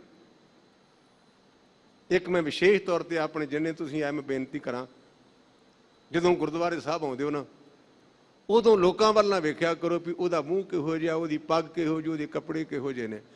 ਕੇਵਲ ਤੇ ਕੇਵਲ ਗੁਰੂ ਨੂੰ ਵੇਖਿਆ ਕਰੋ ਤੇ ਗੱਲ ਬਣ ਜਾਏਗੀ। ਆਪਾਂ ਗੁਰਦੁਆਰੇ ਵੀ ਆ ਕੇ ਲੋਕਾਂ ਦੀ ਮੈਲ ਲੈ ਕੇ ਜਾਂਦੇ ਹਾਂ। ਲੋਕਾਂ ਦੀ ਮੈਲ, ਬੁਰਾ ਤੇ ਗੁਰੂ ਜਾਣੇ, ਭਲਾ ਤੇ ਗੁਰੂ ਜਾਣੇ। ਲੇਕਿਨ ਅਸੀਂ ਇਹ ਭਲਾਲਾ ਕਰੀਏ ਵੀ ਅਸੀਂ ਆਪ ਚੰਗੇ ਹਾਂ, ਆਪਾਂ ਤਾਂ ਗੁਰਦੁਆਰੇ ਵੀ ਆ ਕਿਸੇ ਨੂੰ ਮਾਫ ਨਹੀਂ ਕਰਦੇ, ਤੇ ਆਪਣੀ ਗੱਲ ਕਿਵੇਂ ਬਣੇਗੀ। ਕੇਵਲ ਤੇ ਕੇਵਲ ਆਪਣੇ ਅੰਦਰ ਝਾਤੀ ਮਾਰਿਆ ਕਰੀਏ। ਆਪਣੇ ਔਗਣਾ ਵਾਸਤੇ ਗੁਰੂ ਨੂੰ ਆਖਿਆ ਕਰੀਏ, ਪਾਤਸ਼ਾਹ ਕਿਤੇ ਮੇਰੇ ਤੇ ਮਿਹਰ ਕਰ, ਮੇਰੇ ਅੰਦਰ ਆ ਔਗਣ ਤੇ ਕਿਰਪਾ ਕਰਕੇ ਇਹਨਾਂ ਬੁਰਾਈਆਂ ਨੂੰ ਕੱਢ। ਇਸ ਕਰਕੇ ਮੇਰੇ ਪਾਤਸ਼ਾਹ ਕਹਿੰਦੇ ਨੇ ਵੀ ਗੁਰਮੁਖੋ, ਇਹ ਗੁਰੂ ਦੇ ਉਪਦੇਸ਼ ਨੂੰ ਆਪਣੇ ਹਿਰਦੇ ਦੇ ਅੰਦਰ ਵਸਾਉਣ ਕਰਕੇ ਜਿਹੜੇ ਉਹ ਵਿਕਾਰ ਨੇ ਉਹ ਨਿਕਲ ਜਾਣਗੇ। ਗੁਰਦੇਵ ਹੈ ਪਤ ਮਤੀ। ਜਿਹੜਾ ਭਾਈ ਗੁਰੂ ਹੈ ਨਾ, ਇਹਦੀ ਜੀ ਮੱਤ ਲੈ ਲੇਗਾ ਤੇ ਤੇਰੀ ਆਪਣੇ ਆਪ ਪੱਤ ਰਹਿ ਜਾਏਗੀ। ਮਤੀ ਤੋਂ ਭਾਵ ਮੱਤ ਅਕਲ, ਤੇ ਪਤੀ ਦਾ ਭਾਵ ਪੱਤ ਇੱਜ਼ਤ। ਲਾਜ ਮਰੰਤੀ ਮਰ ਗਈ। ਇਸ ਪ੍ਰਕਾਰ ਆਪਣੀਆਂ ਕਰਤੂਤਾਂ ਕਰਕੇ, ਮਾੜਾ ਕਰਕੇ ਜਿਹੜੀ ਜੀਵ ਆਤਮਾ ਇਹ ਮਰ ਗਈ। ਘੂੰਗਟ ਖੋਲ ਚੱਲੀ। ਇਹਦਾ ਭਾਵ ਹੈ ਜਿਹੜਾ ਬਾਬੇ ਬੁੱਲੇ ਸ਼ਾਹ ਦਾ ਬੜਾ ਪਿਆਰਾ ਬਚਨ ਇੱਥੇ ਢੁਕਦਾ ਅਰਥ ਕਰਦੇ ਆ। ਬੁੱਲਿਆ ਤੈਨੂੰ ਕਾਫਰ ਕਾਫਰ ਆਖਦੇ, ਤੂੰ ਆਹੋ ਆਹੋ ਆਖ। ਜਿਹੜਾ ਲੋਕ ਲਾਜ ਦਾ ਘੁੰਗਟ ਹੈ ਨਾ, ਇਹ ਲਾਹ ਦੇ। ਆਪਾਂ ਨੂੰ ਕਿਸੇ ਨੇ ਕੁਝ ਕਹਿਣਾ, ਕਿਸੇ ਨੇ ਕੁਝ ਕਹਿਣਾ, ਇਸ ਗੱਲ ਦੀ ਪਰਵਾਹ ਨਾ ਕਰ। ਘੁੰਗੜ ਤੋਂ ਭਾਵ ਘੁੰਡ ਲਾਹ ਕਰਕੇ ਚੱਲਣਾ ਕਰ। ਸਾਸ ਦੀਵਾਨੀ ਬਾਵਰੀ। ਜਿਹੜੀ ਕਮਤ ਹੈ ਨਾ ਸੱਸ, ਇਹ ਬੜੀ ਕਮਲੀ ਹੈ। ਸਾਸ ਦੀਵਾਨੀ ਬਾਵਰੀ, ਬਾਵਰੀ ਕਹਿੰਦੇ ਨੇ ਕਮਲੀ ਨੂੰ। ਸਾਸ ਸੱਸ ਜਿਹੜੀ ਖੋਟੀ ਮੱਤ ਹੈ ਨਾ, ਉਹ ਹਮੇਸ਼ਾ ਸਾਨੂੰ ਬੁਰੇ ਪਾਸੇ ਵੱਲ ਪ੍ਰੇਰੇਗੀ। ਬੁਰੇ ਪਾਸੇ ਵੱਲ। ਗੁਰਦੁਆਰੇ ਜਾ ਕੀ ਲੈਣਾ, 2 ਘੰਟੇ ਕੰਮ ਲਾ, ਤੈਨੂੰ ਇੰਨੇ ਬਣ ਜਾਣਗੇ। ਇੱਕ ਮੱਤੀ ਜੇ ਸਾਸ ਦੀਵਾਨੀ ਬਾਵਰੀ, ਸਿਰ ਤੇ ਸੰਕਟ ਟਲੀ, ਇਹਨੂੰ ਕਮਤ ਨੂੰ ਪਾਸੇ ਕਰਦੇ। ਜਿਹੜਾ ਤੇਰੇ ਤੇ ਸੰਕਟ ਆਉਣਾ ਸੀ ਨਾ, ਉਹ ਟਲ ਜਾਏਗਾ, ਬਚ ਜਾਵੇਗਾ। ਪ੍ਰੇਮ ਬੁਲਾਈ ਰਲੀ ਸਿਓ। ਜਿਨ੍ਹਾਂ ਨੇ ਮੈਂ ਤੋਂ ਆਪਣੇ ਆਪ ਨੂੰ ਪਰਾਂ ਕੀਤਾ ਨਾ, ਪ੍ਰੇਮ ਦੀ ਅਰਥ ਮਹਾਂਪੁਰਸ਼ਾਂ ਸਾਨੂੰ ਪੜ੍ਹਾਇਆ ਸੀ, ਮੈਂ ਤੋਂ ਪਰਾਂ ਹੋਣਾ। ਪ੍ਰੇਮ ਆਪਾਂ ਲਫ਼ਜ਼ ਸਾਰੇ ਬੋਲਦੇ ਹਾਂ। ਪ੍ਰੇਮ ਦਾ ਅਰਥ ਹੁੰਦਾ ਮੈਂ ਤੋਂ ਪਰਾਂ ਹੋਣਾ। ਜਿਹੜੇ ਮੈਂ ਤੋਂ ਪਰਾਂ ਹੋ ਗਏ ਨਾ, ਉਹਨਾਂ ਨੂੰ ਵਾਹਿਗੁਰੂ ਨੇ ਆਪਣੇ ਨਾਲ ਬੁਲਾ ਲਿਆ। ਰਲੀ ਤੋਂ ਭਾਵ ਉਹ ਇੱਕ ਮਿਕ ਹੋ ਗਏ, ਅਭੇਦ ਹੋ ਗਏ। ਤੇ ਜਿਹੜੇ ਇਸ ਤਰ੍ਹਾਂ ਹੋ ਗਏ ਹਨ, ਮਨ ਮਹਿ ਸ਼ਬਦ ਆਨੰਦ। ਉਹਨਾਂ ਨੂੰ ਗੁਰਮੁਖੋਂ ਮਨ ਵਿੱਚ ਆਨੰਦ ਆ ਗਿਆ। ਤੇ ਆਪਾਂ ਰੋਜ਼ਾਨਾ ਪਾਠ ਕਰਦੇ ਹਾਂ, ਆਨੰਦ ਮਿਲੇਗਾ ਕਿੱਥੋਂ? ਵਿਸ਼ਾ ਆਨੰਦ ਸੰਸਾਰ ਹੈ। ਫਲਾਨੀ ਚੀਜ਼ ਖਾਦੀ, ਬੜਾ ਆਨੰਦ ਆਇਆ। ਵਿਸ਼ਾ ਆਨੰਦ ਸੰਸਾਰ ਹੈ। ਭਜਨਾ ਆਨੰਦ ਹਰਦਾਸ। ਜਿਹੜੇ ਹਰੀ ਦੇ ਪਿਆਰੇ ਕਹਿੰਦੇ ਨੇ, ਸਵੇਰੇ ਗਿਆ ਸਾਂ ਤੇ ਮੈਂ ਬਰਾਂਡੇ ਵਿੱਚ ਬਹਿ ਕੇ ਨਿਤਨੇਮ ਕੀਤਾ, ਆਨੰਦ ਆ ਗਿਆ। ਉਹਨੂੰ ਕਹਿੰਦੇ ਭਜਨਾ ਆਨੰਦ ਹਰਦਾਸ। ਬ੍ਰਹਮਾ ਆਨੰਦ, ਜੀਵਨ ਮੁਕਤ, ਭਈ ਵਾਸ਼ਨਾ ਨਾਸ। ਜੇ ਵਾਸ਼ਨਾ ਤੋਂ ਰਹਿ ਕੇ ਗੁਰਮੁਖਾ ਪਰਮਾਤਮਾ ਨਾਲ ਜੁੜਦੇ ਤੇ ਤੈਨੂੰ ਉਹ ਆਨੰਦ ਮਿਲੇਗਾ ਜਿਹਨੂੰ ਬਿਆਨ ਹੀ ਨਹੀਂ ਕੀਤਾ ਜਾ ਸਕਦਾ। ਆਪਾਂ ਆਨੰਦ ਸਾਹਿਬ ਦੀ ਪਾਵਨ ਬਾਣੀ ਪੜ੍ਹਦੇ ਹਾਂ, ਉੱਥੇ ਹਜ਼ੂਰ ਦੇ ਬਚਨ ਨੇ, ਆਨੰਦ ਆਨੰਦ ਸਭ ਕੋ ਕਹਿ, ਆਨੰਦ ਗੁਰੂ ਤੇ ਜਾਣਿਆ। ਆਨੰਦ ਦੀਆਂ ਗੱਲਾਂ ਤਾਂ ਕਰਦੇ, ਪਰ ਇਹ ਆਨੰਦ ਦਾ ਪਤਾ ਗੁਰੂ ਕੋਲੋਂ ਲੱਗੇਗਾ। ਦਰਬਾਰ ਸਾਹਿਬ ਦੇ ਗ੍ਰੰਥੀ ਬਾਬਾ ਮਨੀ ਸਿੰਘ ਜਲਾਦ ਗੁੱਟ ਤੇ ਵਾਰ ਕਰਨ ਲੱਗਾ। ਕਹਿੰਦੇ ਭਲਿਆ ਆਪਣੇ ਮਾਲਕ ਦੀ ਅਦੂਲੀ ਨਹੀਂ ਕਰੀਦੀ। ਤੇਰੇ ਮਾਲਕ ਨੇ ਆਖਿਆ ਬੰਦ ਕੱਟਣੇ ਤੇ ਭਲਿਆ ਬੰਦ ਤਾਂ ਪੋਟਿਆਂ ਤੋਂ ਆਰੰਭ ਹੁੰਦਾ, ਗੁੱਟ ਤੋਂ ਥੋੜਾ ਹੁੰਦਾ। ਪਹਿਲਾਂ ਗੁੱਟ ਪੋਟੇ ਕੱਟ। ਤੇ ਸਰਦਾਰ ਸੂਰਤ ਸਿੰਘ ਸੂਰੀ ਇਹ ਲਾਹੌਰ ਦੇ ਰਹਿਣ ਵਾਲੇ ਸਨ, ਬੜੇ ਗੁਰੂ ਕੇ ਲਾਲ। ਔਰ ਇਸੇ ਤਰ੍ਹਾਂ ਮੱਦਰ ਪਿੰਡ, ਮੇਰੇ ਪਿੰਡਾਂ ਵਾਲੇ ਪਾਸੇ ਦੇ ਲੱਛੀ ਰਾਮ ਸਨ। ਇਹਨਾਂ ਦਾ ਰੋਣ ਨਿਕਲ ਗਿਆ। ਕਹਿੰਦੇ ਭਾਈ ਸਾਹਿਬ ਇੱਕ ਬੇਨਤੀ, ਕਹਿੰਦੇ ਦੱਸੋ। ਕਹਿੰਦੇ ਸਾਨੂੰ ਗੁਰੂ ਪਰਮੇਸ਼ਰ ਨੇ ਮਾਇਆ ਬੜੀ ਦਿੱਤੀ ਤੇ ਸਾਡੇ ਮਨ ਦੀ ਭਾਵਨਾ ਸੀ ਮਾਇਆ ਨਾਲ ਤੋੜ ਕੇ ਤੁਹਾਨੂੰ ਛੁਡਾ ਲਈਏ, ਬਚਾ ਲਈਏ। ਤੇ ਬਾਬਾ ਮਨੀ ਸਿੰਘ ਨੇ ਪਤਾ ਕੀ ਕਿਹਾ ਸੀ? ਕਹਿੰਦੇ ਮਿੱਤਰੋ ਤੁਹਾਡਾ ਧੰਨਵਾਦ, ਪਰ ਇਹਨਾਂ ਪੈਸਿਆਂ ਦੇ ਨਾਲ ਆਪਾਂ ਆਨੰਦ ਦੀ ਗੱਲ ਕੀਤੀ ਹੈ। ਤੇ ਭਾਈ ਸਾਹਿਬ ਨੇ ਆਨੰਦ ਦੀ ਵਿਆਖਿਆ ਕਰਦਿਆਂ ਪੰਕਤੀਆਂ ਪੜ੍ਹੀਆਂ, ਇਹ ਗੁਰਬਾਣੀ ਦੀਆਂ ਨਹੀਂ ਲੇਕਿਨ ਇਤਿਹਾਸ ਵਿੱਚ ਨੇ। ਤਨ ਗੰਦਗੀ ਕੀ ਕੋਠੜੀ, ਹਰ ਹੀਰਿਆਂ ਦੀ ਖਾਣ, ਤਨ ਦਿੱਤਿਆਂ ਜੇ ਹਰ ਮਿਲੇ ਤਾਂ ਵੀ ਸਸਤਾ ਜਾਣ। ਕਹਿੰਦੇ ਲੱਛੀ ਰਾਮਾ ਸੂਤ ਸਿਆਂ, ਇਹ ਗੰਦਗੀ ਦਾ ਖਾਣ ਤੇ ਜੇ ਸਰੀਰ ਦਿੱਤਿਆਂ ਹਰੀ ਮੇਜੇ ਤੇ ਸੌਦਾ ਸਸਤਾ, ਜੇ ਮੇਰੀ ਸ਼ਹੀਦੀ ਨਾ ਗਵਾਓ। ਇਹ ਗੱਲ ਮੈਂ ਕਹਿ ਦਿੱਤੀ ਹੈ, ਤੁਸੀਂ ਸੁਣ ਲਈ ਹੈ, ਪਰ ਪ੍ਰੈਕਟੀਕਲ ਕੌਣ ਕਰੇਗਾ? ਆਨੰਦ ਆਨੰਦ ਸਭ ਕੋ ਕਹੇ, ਆਨੰਦ ਗੁਰੂ ਤੇ ਜਾਣਿਆ। ਜਿਹੜੇ ਗੁਰੂ ਨਾਲ ਇਕਮਿਕ ਹੋ ਗਏ ਨੇ, ਇਹਦੀ ਵਿਆਖਿਆ ਉਹੋ ਹੀ ਕਰ ਸਕਦੇ ਨੇ। ਆਪਾਂ ਤਾਂ ਰਸਮੀ ਤੌਰ ਤੇ ਕਰੀ ਜਾਣੇ, ਤੁਸੀਂ ਸੁਣੀ ਜਾਂਦੇ ਹੋ। ਇਸ ਕਰਕੇ ਮੇਰੇ ਪਾਤਸ਼ਾਹ ਕਹਿੰਦੇ ਨੇ ਭਾਈ, ਉਹ ਮਨੁੱਖ ਜਿਹੜੇ ਮੈਂ ਤੋਂ ਪਰਾਂ ਹੋ ਗਏ, ਵਾਹਿਗੁਰੂ ਨੇ ਉਹਨਾਂ ਨੂੰ ਆਪਣੇ ਨਾਲ ਅਭੇਦ ਕਰ ਲਿਆ, ਉਹਨਾਂ ਨੂੰ ਸਦੀਵੀ ਤੌਰ ਤੇ ਆਨੰਦ ਆ ਗਿਆ ਹੈ। ਲਾਲ ਰਤੀ ਲਾਲੀ ਭਈ, ਔਰ ਉਸ ਪ੍ਰਮਾਤਮਾ ਦੇ ਪ੍ਰੇਮ ਦੇ ਵਿੱਚ ਉਹਨਾਂ ਦਾ ਅੰਤਿਸ਼ਕਰਨ ਤਨ ਤੇ ਮਨ ਪ੍ਰੇਮ ਚ ਰੰਗਿਆ ਗਿਆ। ਗੁਰਮੁਖ ਭਈ ਨਿਚਿੰਦ, ਜੇ ਪਿਆਰਿਆ ਤੂੰ ਗੁਰੂ ਵਾਲੇ ਪਾਸੇ ਨੂੰ ਮੂੰਹ ਕਰ ਲੈਣਾ, ਤੈਨੂੰ ਕਿਸੇ ਪ੍ਰਕਾਰ ਦੀ ਚਿੰਤਾ ਨਹੀਂ ਰਹੇਗੀ। ਨਾਨਕ ਚਿੰਤਾ ਮਤ ਕਰੋ, ਚਿੰਤਾ ਤਿਸੀ ਹੈ। ਤੂੰ ਫਿਕਰ ਨਾ ਕਰ, ਤੇਰਾ ਫਿਕਰ ਉਸ ਕਰਤਾਰ ਨੂੰ ਹੈ। हे ਵਾਹਿਗੁਰੂ, ਸਾਡੇ ਤੇ ਵੀ ਕਿਰਪਾ ਕਰ, ਸਾਡਾ ਫਿਕਰ ਤੂੰ ਕਰ। ਜਿਹੜਾ ਆਨੰਦ ਕਦੇ ਬਾਬਾ ਮਨੀ ਸਿੰਘ ਨੂੰ ਦਿੱਤਾ ਸੀ, ਅਸੀਂ ਵੀ ਤੇਰੇ ਨਾਮ ਤਰੀਕ ਸਿੱਖਾਂ, ਤੇਰਾ ਅੰਮ੍ਰਿਤ ਛਕਿਆ, ਉਹ ਸਾਡੇ ਤੇ ਬਖਸ਼ਿਸ਼ ਕਰ। ਗੁਰੂ ਕਾ ਤੇ ਗੁਰੂ ਕਿਆਂ ਸੰਗਤਾਂ ਦਾ ਕੁਟਾਨ ਕੁਟਾਨ ਧੰਨਵਾਦ। ਭੁੱਲਾਂ ਚੁੱਕਾਂ ਦੀ ਮੁਆਫੀ ਜੀ। ਪ੍ਰੇਮ ਬੁਲਾਈ ਰਲੀ ਸਿਓ, ਮਨ ਮਹਿ ਸ਼ਬਦ ਆਨੰਦ। ਲਾਲ ਰਤੀ ਲਾਲੀ ਭਈ, ਗੁਰਮੁਖ ਭਈ ਨਿਚਿੰਦ। ਵਾਹਿਗੁਰੂ ਜੀ ਕਾ ਖਾਲਸਾ, ਵਾਹਿਗੁਰੂ ਜੀ ਕੀ ਫਤਿਹ। ਵਾਹਿਗੁਰੂ ਜੀ ਕਾ ਖਾਲਸਾ, ਵਾਹਿਗੁਰੂ ਜੀ ਕੀ ਫਤਿਹ। ਸ਼ੇਰੇ ਪੰਜਾਬ ਗੁਰਬਾਣੀ YouTube ਚੈਨਲ ਨੂੰ ਵੱਧ ਤੋਂ ਵੱਧ ਸਬਸਕ੍ਰਾਈਬ ਕਰੋ ਤੇ ਇਸ ਤੇ ਗੁਰਬਾਣੀ, ਸ਼ਬਦ ਕੀਰਤਨ ਤੇ ਇਤਿਹਾਸ ਨਾਲ ਵੱਧ ਤੋਂ ਵੱਧ ਜੁੜ ਕੇ ਆਨੰਦ ਮਾਣੋ ਤੇ ਆਪਣੀ ਜ਼ਿੰਦਗੀ ਨੂੰ ਸਫਲ ਕਰੋ। ਵਾਹਿਗੁਰੂ ਜੀ ਕਾ ਖਾਲਸਾ, ਵਾਹਿਗੁਰੂ ਜੀ ਕੀ ਫਤਿਹ।